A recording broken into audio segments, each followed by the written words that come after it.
zako zote. Huenda 2025 umegharamiwa kwa mali zako zote. Kusikufai kitu. Kusikufai kitu. Huenda umebeba madawa mengi. Sio chakula tu, ni mpaka uwe dawa ndio uishi. Mwambie Bwana kama Yesu alivyosema, mtu aishi kwa ajili ya chakula tu, bali katika neno la Bwana.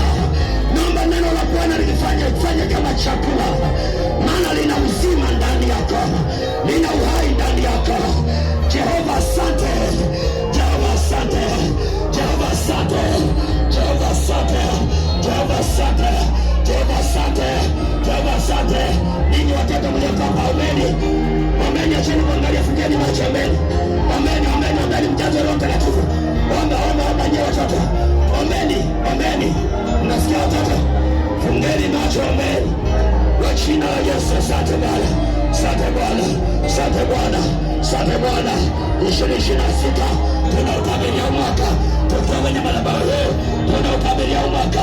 Biblia imesema kwenye kitabu cha Ufunuo 3, narudia kusema ya kwamba mstari wa 7 mpaka 8, yeye Mungu analiona ile kanisa, akaliona ile kanisa ambalo walikuwa hawajui, akaambiwa, sikiliza kanisa, hizo nikwambie, pewa, ninakupa mlango ambao ninakupa funguo za kufungua huo mlango, na mlango huo ninakupa ni mlango ambao umefunguliwa, ambao hapana yoyote mwanamke au mwanaume awezaye kufunga.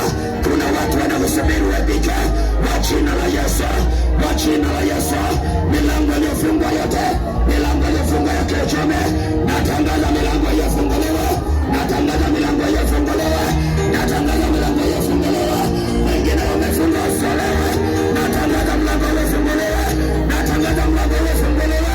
Wengine wamefungwa wasifaulu, natangaza mlango ufaulu ufunguliwe kwa jina la Yesu, ufunguliwe kwa jina la Yesu. Wengine wamefungwa kwenye nyumba za kupanga ili wasitoke hapa kwa jina la Yesu, mwana Mungu aliye hai. Natangaza mlango huo, kasirika na wewe mwenyewe, chukia hiyo hali, mwambie Bwana, ninatoka kwenye ile nyumba ili wanifungie ndani. Haleluya. Asante Bwana, asante Bwana, asante Bwana, asante Bwana, asante Bwana. Mlango wako umefunga wapi? Mlango wako umefunga wapi? Kwa nini kanisa naambiwa ninakupa kanisa na mlango umefunguliwa? Saa ingine nyumba yako imefunga, wengine wamefungwa baba, mmeona kuwa wawili, mmebaki wawili, hakuna ongezeko. Huenda mmefungiwa ili pia msiongezeke. Kwa jina la Yesu navuka ule ukuta, navuja mpaka wachawi. Hata kama siku ya harusi walifanya mchezo, wakafunika na nguo yoyote ile, wakasema tumekufunika, mbaki hawa wawili. Natangaza kwa mamlaka ya jina la Yesu sana wakati kama huu, natangaza urejesho, natangaza urejesho, natangaza urejesho. Na kamata ile nguo ambayo inaonekana kama nyeusi, ambayo inaonekana kama ngozi,